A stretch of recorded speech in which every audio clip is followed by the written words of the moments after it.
Revolution will not be televised. It would be live cast, and the government will shut down the internet.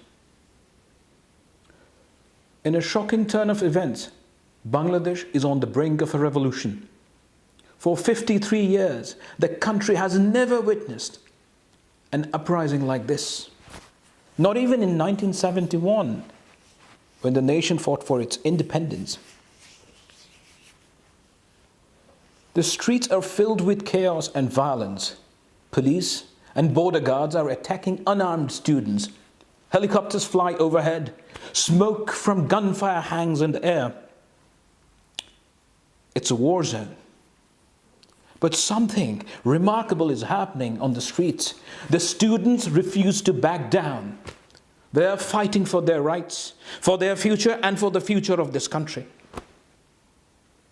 This movement began as a peaceful demand for quota reform, challenging the unfair system that allocates up to 56% of government jobs to select groups.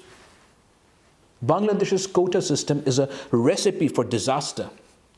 Up to 30% of government jobs go to children and grandchildren of freedom fighters. This is an excuse for filling public service jobs with party men and loyalists. The regime's response has been violent. Prime Minister Sheikh Hasina's inflammatory remarks calling protesters Razakars, that is, collaborators of Pakistan Army back in 1971, galvanized this movement. The student wing of ruling party Chhatra League unleashed terror on campuses, leaving a trail of bloodshed and broken lives. 6 young students were killed on the first day, unarmed and defenseless. The police fired multiple gunshots to an unarmed protester, Abu Saeed, who is a young university student. He has become the symbol of this uprising. The students of Bangladesh from all corners rose up on July 18th, united in their defiance against an illegitimate regime. Unconfirmed news say at least 68 students and protesters were killed yesterday. Hospitals are overflowing with injured students, many with gunshot wounds to the eyes. The scenes are unbearable to watch. Police are killing indiscriminately. To silence dissent, the government has shut down broadband Wi-Fi and mobile connections.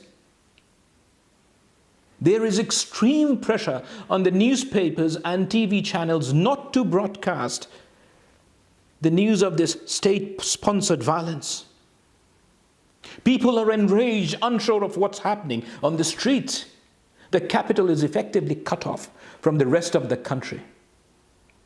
Protesters have burned down police stations and even the office of Bangladesh Television, the government-run broadcasting organization. People from all backgrounds have joined this movement.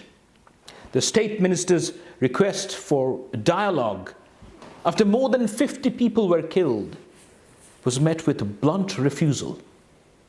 There can be no dialogue over the blood of our compatriots. There can never be a conversation between a sword and a neck.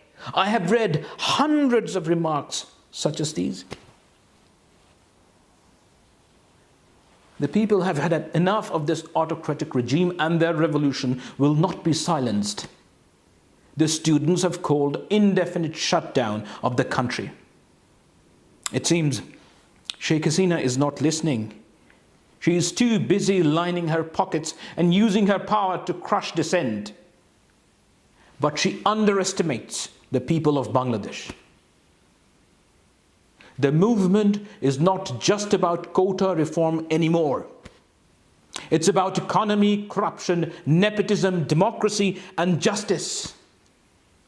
Above all, people want their dignity back. The economy is doing dismally. There are no jobs, inflation is skyrocketing. There is widespread corruption and nepotism at an unbelievable magnitude. There is no rule of law in Bangladesh. You can't say anything against the Prime Minister or her father. You can't vote freely. Every election is rigged. The judges are her stooges. The government is an illegitimate one. It has rigged last 3 national elections. There is no popular support for this regime. This spontaneous, organic movement is also an outpouring of rage against Sheikh Hasina. This is about the very soul of Bangladesh. Do we want to live in a country where corruption and oppression is tolerated? Or do we want to build a new Bangladesh where every citizen has an equal chance to succeed? The only way forward is for Sheikh Hasina to step down. She has lost all legitimacy to rule.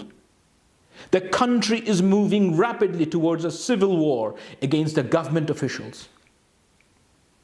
This monster must be stopped. A national unity government is the only way to restore stability to this country. This revolution will not be silenced.